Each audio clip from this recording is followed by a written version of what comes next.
ആദ്യമായി നമ്മൾ ശ്രദ്ധിക്കേണ്ടത് ഹലാലായ പണം കൊണ്ട് ഹലാലായ സ്ഥലത്താണോ നമ്മൾ വീട് വെക്കുന്നത് എന്ന കാര്യമാണ്.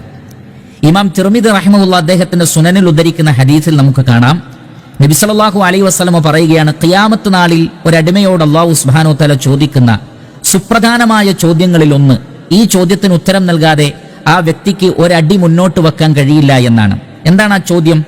വഅൻ മാലിഹി മിൻ ഐന ഇക്തസബഹു വഫീമ അൻഫഖ.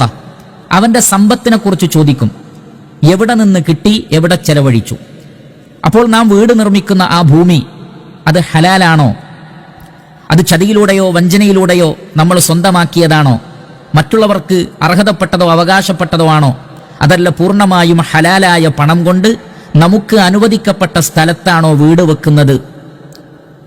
അതേപോലെ തന്നെ ഹലാലായ പണമാണോ, ഇസ്ലാം അനുവദിച്ച മാർഗത്തിലൂടെയാണോ നാം അത് ഉപയോഗപ്പെടുത്തുന്നത്?